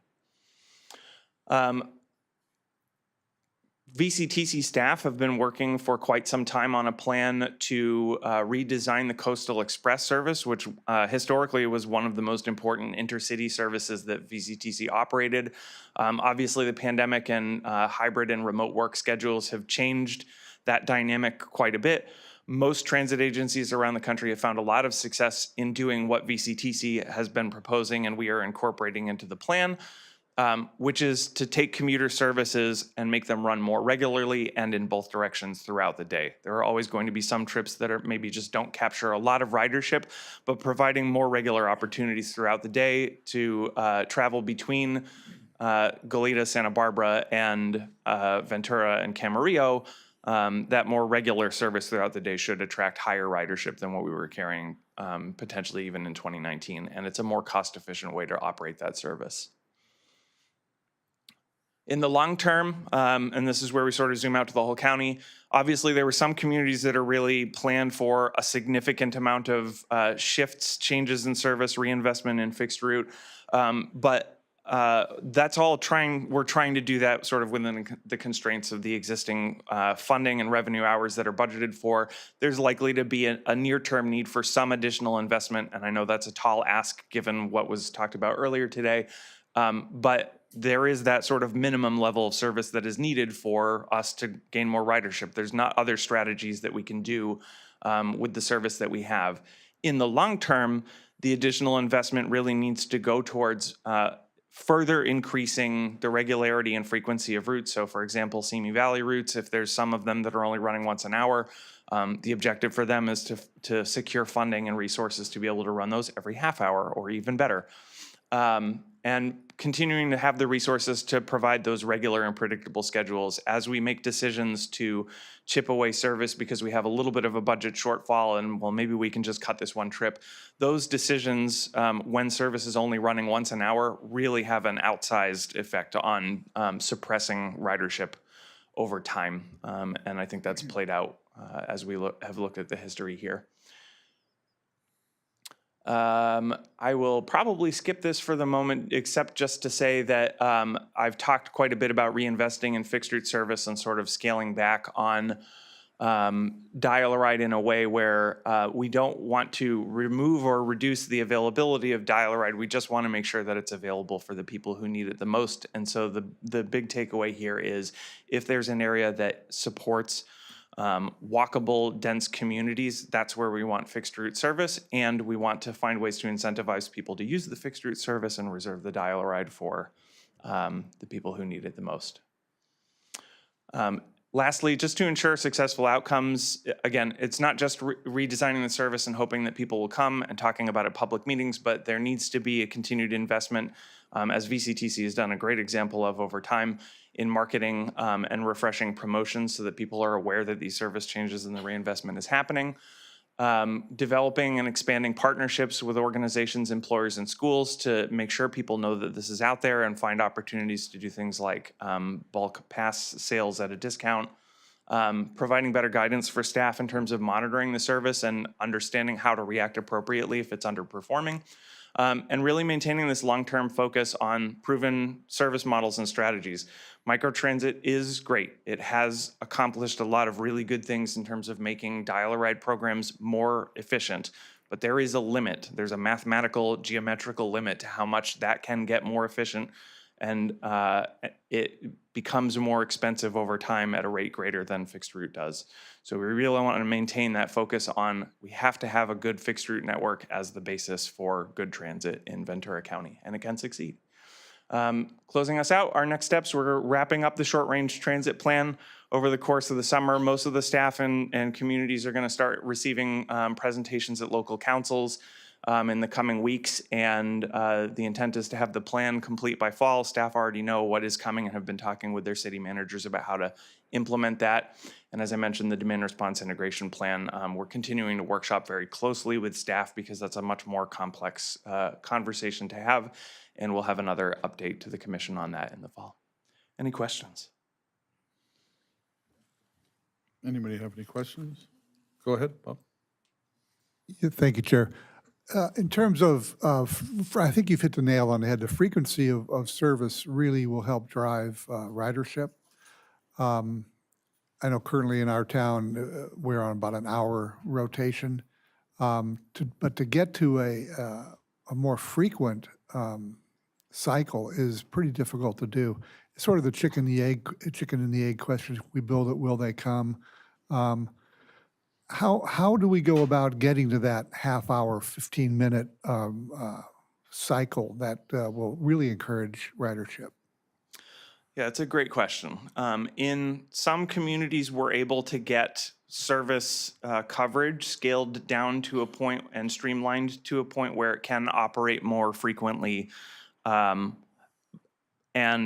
we would then shift, for example, the microtransit resources to areas where fixed route just is not going to be as successful. So we can provide more frequent fixed route in some areas and reserve the microtransit program for others. Over time, if that is not an option or there's not another strategy, it really does come down to investment. There are some funding sources that were mentioned earlier in this meeting. The FTA has what was called STIC, Small Transit Intensive Communities. There's the other one that was mentioned, and that if there's the local investment in more frequent service, you can become eligible for some additional federal funding to support, but that's usually not enough when you're talking about something like you mentioned, hourly service to half hour. You're literally doubling the amount of service you're putting out there. And there may be some opportunities in the short run to identify like the peak periods where half hourly service is best and run just a limited period with every 30 minutes. So I think there's a lot of ideas and we want to continue to explore that, and hopefully the SRTP provides a clear roadmap for how to get there. Go ahead. And then off again. There we go. Hi. I want to say thank you. This is super exciting. I have been known to say over the years that, we have to make improvements if we expect people to choose fixed route. We all are very good intentioned people who care about the environment, but I'm not going to trade in my 20-minute commute for a 2-hour commute, right? No matter how much I love the environment. So I think this is great. I think it's really important. I'm glad to see the frequency potentially going up. And as one of those people who arguably Dial-A-Ride was designed for, yes, I will say I try to do fixed route whenever possible, right?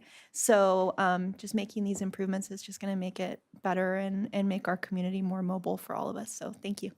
Thank you. Anyone else? All right, well, this is a receive and file, so thank you very much for your presentation. Thanks for your time.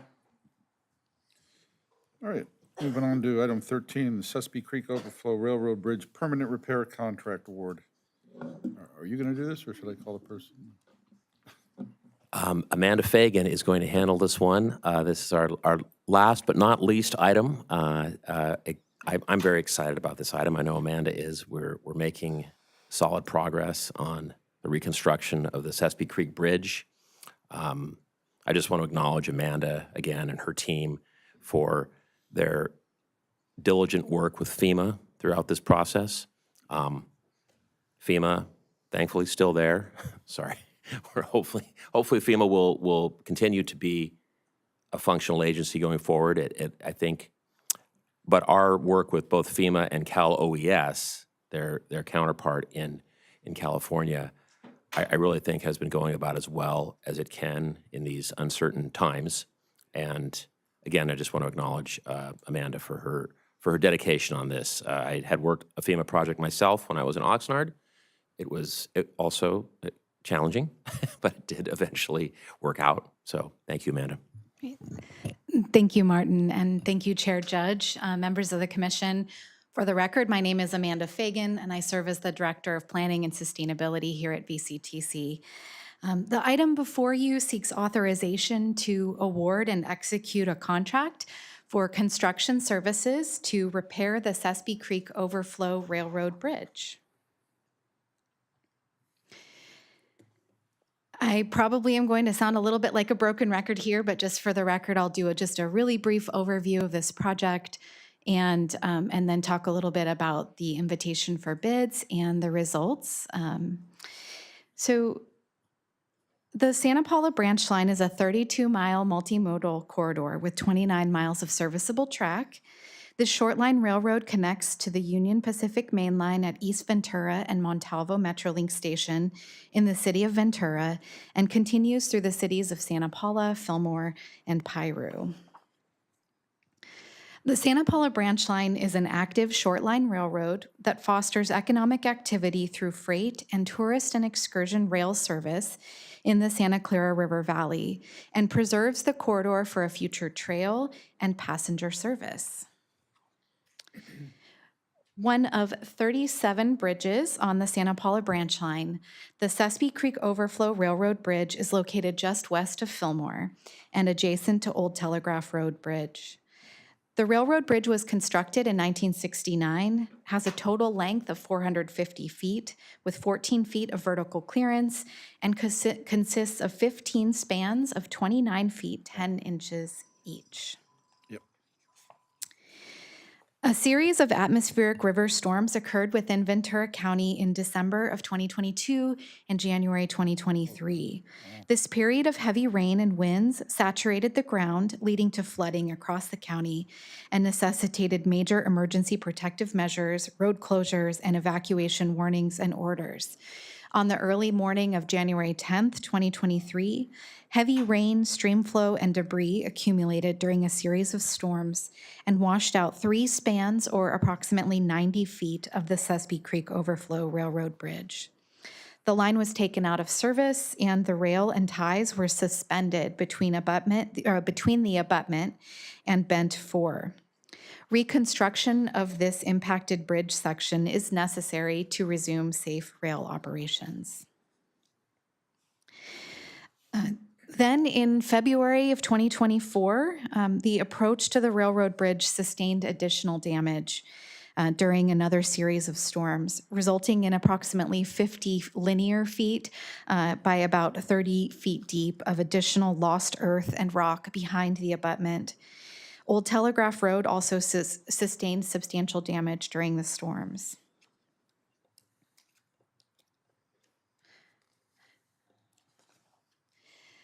And just a quick note about what was left on the eastern end of the bridge. The eastern third of the branch line is disconnected from the main line, which includes the Fillmore Rail Yard and the city of Fillmore, where tourist and excursion rail service and television and film production have traditionally been important to the local economy and the community's identity. Freight rail customers, both current and potential future customers, have also been disconnected from the remainder of the branch and main lines.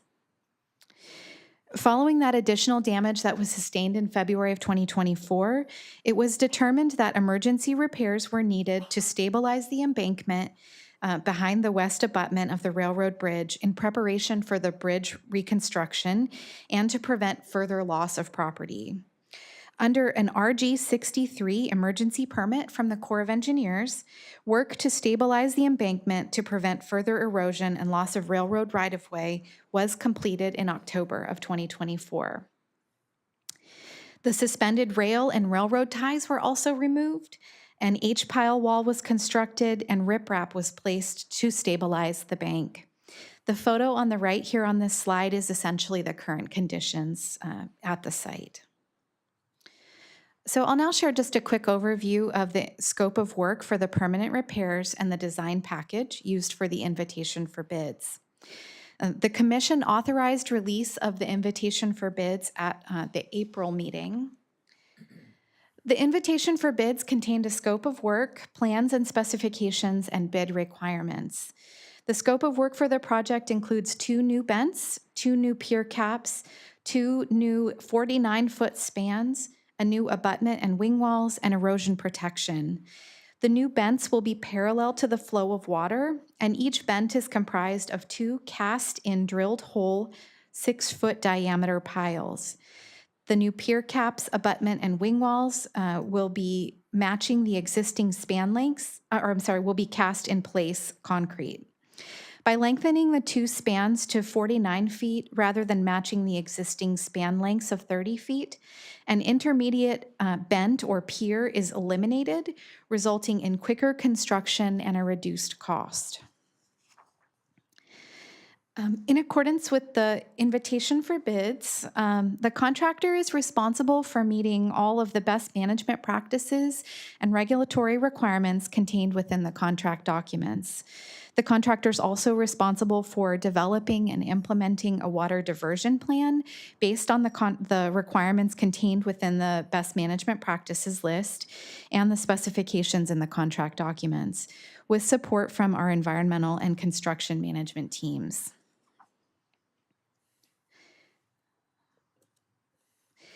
Based on the geotechnical and hydrological evaluations of the post-disaster site conditions, the results of the design process, and the current market conditions, prior to the bidding, our construction cost estimate by the independent engineer's cost estimate was approximately $7.5 million. I think I went ahead one too many.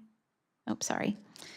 So that the pre-bid construction cost estimate was $7.5 million. The approved fiscal year 2024-2025, this current fiscal year budget, under the bridge construction line item, includes sufficient funding for the work that is anticipated to be completed within this current fiscal year. And the recently approved fiscal year 2025-2026 program budget also includes funding for the remainder of the estimated project costs, utilizing state transit account or STA revenues. VCTC will continue to work with FEMA and Cal OES to pursue obligation and reimbursement of these eligible project costs. Funding for permanent repairs to the bridge are currently pending review by FEMA, and it's at the Environmental and Historic Preservation Review and subsequent obligation stage by FEMA as a Category C project. The project number is 754588. So VCTC completed CEQA notifications and filings first in August of 2023 and then again in May 2024. The project does not require a permit from the Ventura County Watershed Protection District under Ordinance WP2, Section 203. VCTC also applied in February and March of this year for the 3 required regulatory permits: the Clean Water Act Section 404 permit from the U.S. Army Corps of Engineers, a lake and streambed alteration agreement from California Department of Fish and Wildlife, and a Section 401 water quality certification through the LA Regional Water Quality Control Board. All of these remain under consideration by their respective regulatory agencies.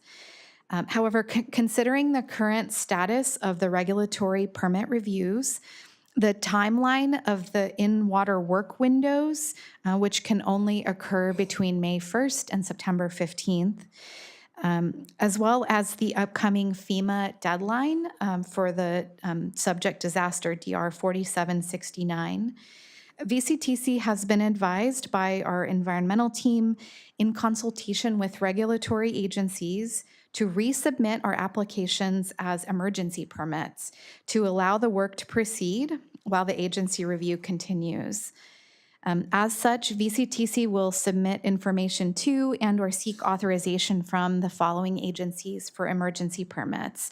And of course, these are all spelled out within your staff report. But the U.S. Army Corps of Engineers will be requested to issue a Regional General Permit 63 for repair and protection activities in emergency situations. This is the same permit that we did the work this past fall under. The Regional Water Quality Control Board will receive an RGP 63 Section 401 water quality authorization, and then there will be an emergency notification to the California Department of Fish and Wildlife. Under an RGP 63 permit, the construction contractor will be required to mobilize on site within 14 days of receiving authorization to proceed.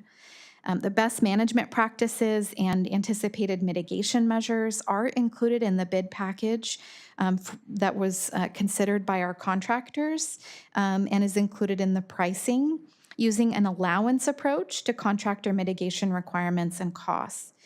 Should the final mitigation measures vary significantly compared to those that were incorporated in the bid package, VCTC will update the scope of work and cost estimates accordingly with a contractor change order if or as needed.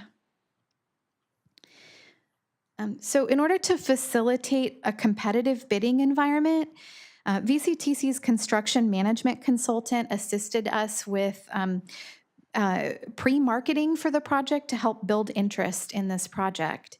Upon commission approval in April, the invitation for bids and the supporting materials were posted to our website on the contracts page, and email notices were sent to a list of 22 construction firms, including 7 firms that meet the FEMA definition of under target firms. We conducted a pre-bid conference at the City of Fillmore, and we appreciate their support to host that meeting. We also conducted an on-site job walk, and we had 12 firms participate in the pre-bid conference and job walk.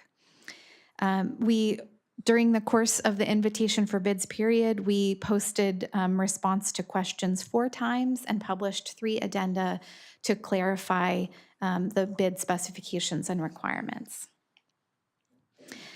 Also, as further discussed in the staff report, there was a small formula error in the price file that was discovered on the morning that bids were due. So in order to verify the accuracy of bids, VCTC transferred each of the bidders' unit prices into a corrected spreadsheet. And the low bid determination was based on the corrected totals. VCTC received 6 bids that ranged from a low of $6.4 million to a high of $7.8 million. All of the bids that were received were in line with the engineer's estimate prepared by our consultant RailPros. Bids were then, all of the bids that were received were calculated and ranked and are shown in Table 2 of the staff report. So the bids were reviewed for completeness and compliance with the bid requirements. The lowest responsible and responsive bidder was Granite Construction with an adjusted bid of $6,454,478.50. Granite Construction has completed an extensive list of local public works projects, as well as projects throughout the state, and submitted all of the required bid forms and assurances. And they also demonstrated a good faith effort to include target firms in both the solicitation process as well as their submitted bid. So just a quick overview of the timeline moving forward. Again, the commission authorized release and we published the invitation for bids in April. We're here today to ask for commission approval of or authorization to award and execute the contract for construction services. Throughout the summer, we will see mobilization and off-site construction services, followed by on-site construction and demobilization. Then also permitting and coordination of protective measures will also be underway. We will complete the in-water work by September 15th, which is the outside date of the in-water work window, and finalize construction by October 31st.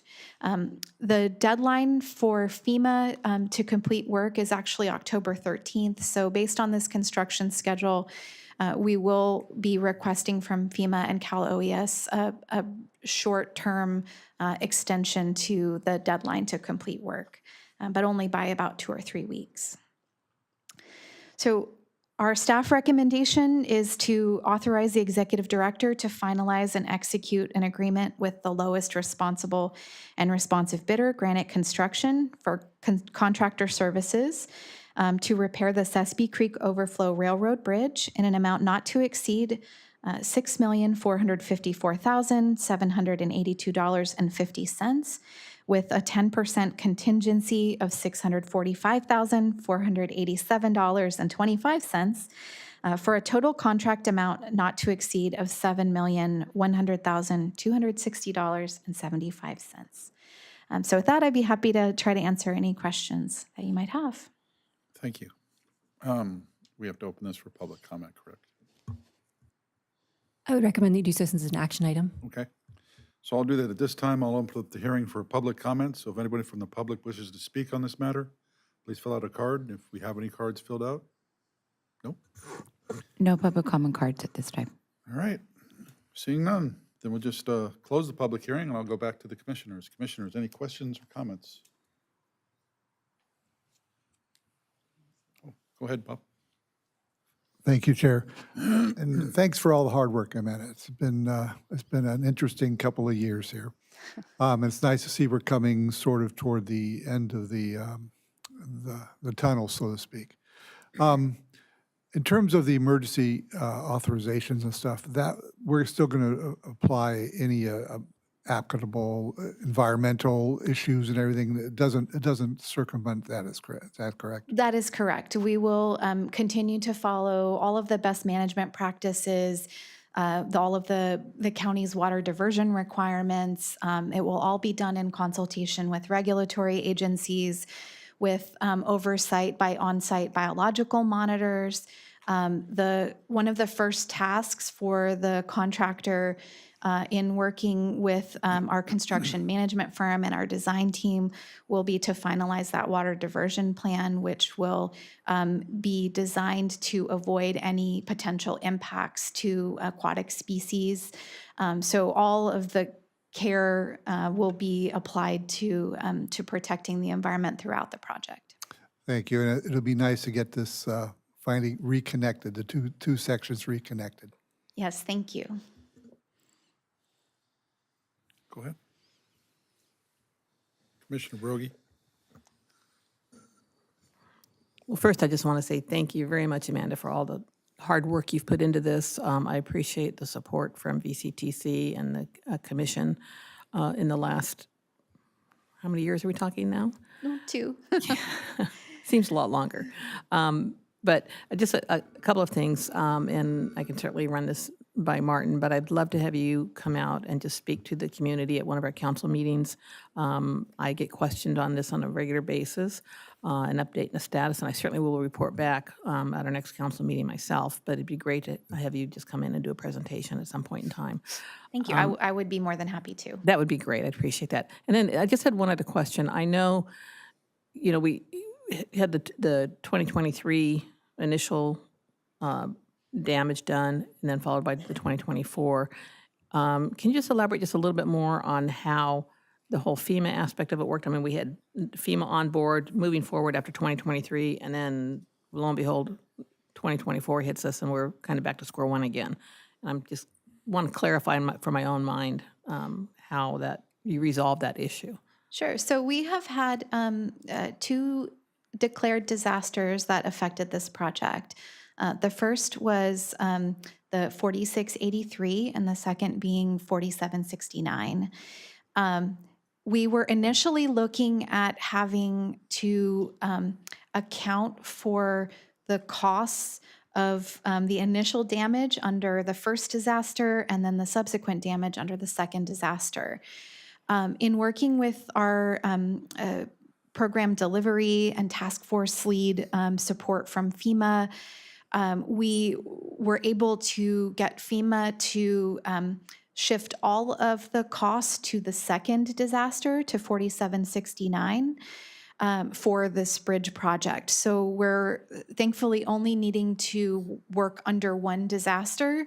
That did shift the deadlines to the second disaster, and it also makes accounting for and allocating the cost to one project much easier.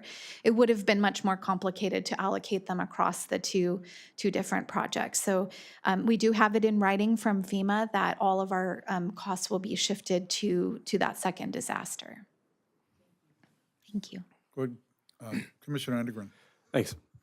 I'd be a little bit off topic, but I know you're working on both projects. How does it cost $6.5 million to build a bridge for trains, but then it's $10 million to put a chain link fence on top of the 118? Someone's getting a good deal here, or the other way around. So I do think that we had a really wonderful competitive bid environment for this project. We did receive 6 bids, and we were really thrilled with the contractor response. The fence project on the 118, the 10 million includes all of the design costs, and it's also for a much longer span and across the 2 different sides of the bridge. And so I can't really speak to all of the intricacies of the Caltrans estimating and contracting process, but we feel good about the results of the bidding process and the bidding environment here for this project. Oh yeah, this project seems right to me. I mean, just looking at the magnitude of them in comparison. That's the only thing that just seemed kind of alarming. So, yeah, I have no problem with this project here, but just the other one seems a little different. Thanks. Thank you. All right. Oh, go ahead. I was debating if I was going to ask this question. So what happens if FEMA doesn't, if it's not done by October 13th and FEMA doesn't agree to give us a 2-week extension? So if the, let's see, how's the best way to answer this? So the eligible costs incurred within that period, the way I understand it, would still be eligible costs. So it is possible if we didn't get the extension, if there were some costs incurred after that deadline without approval of an extension, that it's possible VCTC could be responsible for incurring those costs. We have had no indication from FEMA that they wouldn't approve the small, this short duration of an extension. If we did start to get those signals, we could try to advance the construction schedule to get more of the work done. But it's not a sort of all or nothing question. And then what guarantees do we have from Granite Construction that they will be able to complete this project in a timely fashion? So the contract does include provisions related to completing the project according to the schedule. Without having it right in front of me and without digging through my stack of contract documents, we do have a construction management firm from RailPros on board to help assist us with moving forward expeditiously with the project to make sure that it gets done in time. We're meeting as soon as this afternoon to kick off the process and get everything moving. Looking at the scale of projects completed by Granite, both completed and ongoing, this is a relatively small project for them, and so we feel good about the responsiveness and the ability to complete the project. Well, thank you. Thank you for all your hard work on this, and I think we'll all be relieved once it's finally finished. So thank you. Thank you. Go ahead. Thank you. Amanda, I appreciated your comprehensive report. Just a quick question. I did note in your report that you found a file error initially, and that caused you to extend the deadline from May 16th to the 21st. Was there additional bids that came in during that time, or what were the clarifications that you saw? So we extended the deadline based on Addendum 3, which included a small. That wasn't the bid error. That was allowing. We changed the approach to. We actually set a ceiling for the. What's it called? For the allowances for the compliance aspects, so that would be a uniform amount across all of the bids. We wanted to be able to compare apples to apples in that case. And so we did allow additional 4 days to respond. The formula error had to do with how the Excel spreadsheet was rolling up the bids. And so all of the bids came in after the time we notified the contractors. So there were no additional bids received between this. Well, all of them were received after the 16th, but before the 21st. Got it. Thank you for Thank that clarification. Thank you. Thank you. Thank you, Chair. Any other questions, comments? Chair Judge, I just wanted to quickly thank you, Amanda, again for the presentation, and just acknowledge in the theme of VCTC's partnerships, our partnership with also the county. Public Works Director Greg Strachalus is here in the audience, and Anita Balin. The Old Telegraph Road, which they're very familiar with, is kind of a sister project to this right next to it. So I know this is an area that is receiving a lot of attention, not just for this bridge repair, but for looking at protecting that really critical transportation structure also. So just thank them for that. Thank you. All right, we'll accept the motion. I'll move staff's recommendation. Second. Thank you. All right, we have a motion and a second. Madam Clerk, please call the vote. Commissioner Anderson, Yes. Commissioner Broggie, Yes. Commissioner Crosswhite, Yes. Commissioner Enegren, Yes. Commissioner Engler, Yes. Commissioner Halter, Yes. Commissioner Lavier, Yes. Commissioner MacArthur, Yes. Commissioner Lang, Yes. Commissioner Parvin, Yes. Commissioner Tremblay left. Vice Chair McQueen Lejeune, Yes. Chair Judge. Yes. I want to Thank say you. thank you very much for your presentation. Thank you very much to staff for all your hard work on this and getting it done. Although it might not seem to the people in the audience or my colleagues here, a project like this, getting it done this fast with all these other agencies that had to be involved, it went pretty fast. Thank you. Thank you. Yeah, great work, Amanda. Okay, we're going to move on to our number 14, General Counsel report. No reports from General Counsel, but I do want to express my gratitude and excitement to be serving as your new General Counsel. So thank you. Thank you. Right, agency reports. I'll kick it off with the Southern California Association of Governments, or SCAG. Yesterday, we had a Transportation Committee meeting. It's my first time chairing the committee, so yes, of course, they had to cram everything into it because we're going to be dark in July and August, so it was a very long meeting. It went over, and a couple of the things that were talked about were very contentious and very hotly debated. The first one was an update by our California High-Speed Rail Authority, just on the heels of Secretary Duffy's announcement that the federal government may cut $4 to $3 billion in funding from that project. Yes, the members of the Transportation Committee had a lot of questions for this person. That was followed, though, by a bright side, another high-speed rail program here in Southern California, the Brightline West. And for people that aren't familiar, the Brightline West is a high-speed rail line that's going to run between Las Vegas and I think the final stop will be Rancho Cucamonga. So, and they're going to have a bridge whenever our high-speed rail gets done that'll go across to attach those together also. So that's someday in the future. But the Brightline West update is a private company building this, and it is on track and it is under budget and it is moving right along. So that was good news. Like I said, the one thing at our SCAG meeting yesterday, I said, I let my SCAG colleagues say, you determine which one was more popular. So from there, we went on to talk about our California zero emissions truck infrastructure, and they came out with a report basically outlining where they're going to have to put all the charging stations when this project goes forward, and all the way mapped out until 2045.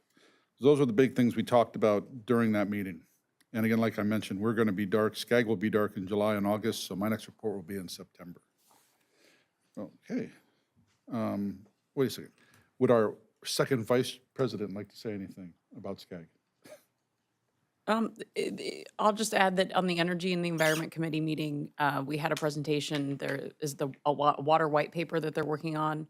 And as part of that, we had 3 speakers, and one of them was talking about this idea of, which I don't 100% understand how they work yet, but they've done what they call budget-based rates, and somehow they help increase affordability and conservation. And I'm still trying to understand all the dynamics of them, but I know that in the past, a lot of tiered type rates have not ended up working out. And so it would be interesting to learn more about how they've made that work. Thank you. Southern California Regional Rail Authority, Metrolink. Bob. I pretty much wanted to jump in earlier and give some of the report on that. So I have nothing further. Okay. LoSan, that would be, Jim's not here. Commissioner White is absent today. I don't know if Commissioner Enegren had any updates, but I can just tell you that LoSan has been actively working with Metrolink to improve service. And as was noted in my executive director's report, the Strawberry Festival had exceptional service again, a big increase on LoSan. So as we noted, this is the 3rd year now of a really successful Strawberry Festival rail operation and not as much congestion. So very, very grateful about that. All right, going to move on, unless you have an update for Coastal Rail. No update for Coastal Rail. How about California Association of Governments? So at the CalCog meeting, they were talking about the grant. It was a co-application, but CalCog is going to be doing a lot of the work in looking at developing materials and informing the public and try to get a sense of public attitudes about road pricing and trying to replace the gas tax. So that is going to be a campaign that's going to be coming out. So you can watch, you can weigh in, but that should be coming out soon. And then for SB 375, there was a discussion. The determination was made to build a task force because so SB 375, well, we've talked about it here before, but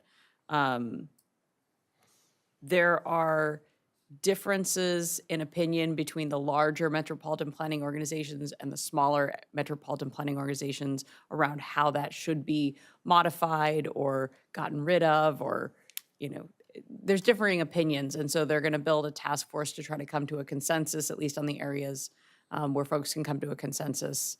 Because there's been letters written by both the small and the larger agencies, and they're fairly far apart at this point. So the idea is to try to get them all to work together to see where they can agree, because they'll have a better chance in having their voices heard with the Air Resources Board if they're working together. And then we also talked about cap and trade, which came up earlier. CalCog has decided not to officially join the coalition, partially because of the differing opinions on some of the stuff that's come out with the governor's May revise and the funding that he wants to dedicate specifically to the high-speed rail and to CAL FIRE. And so there's some disagreement among some members around whether or not they agree with the governor's priorities for cap and trade. There's a general sense that everyone would like to see cap and trade continue among the CalCog members, but exactly what should be included in there, there's some differing opinions. And so CalCog plans to stay engaged in the conversation, but is not officially joining the coalition, which involves putting in funding towards that effort. So that's what, and then we approved the budget, but that's all I have. Thank you. Thank you. California Van Pool, Commissioner Brogy, do you have anything? I have nothing to report. Okay. All right, well, that's it. And we're going to adjourn in memory of former City of Camarillo City Manager and City Council Member and a VCTC Commissioner, Bill Little. Thank you very much for coming. We'll meet again July 11th, 2025. Thank you.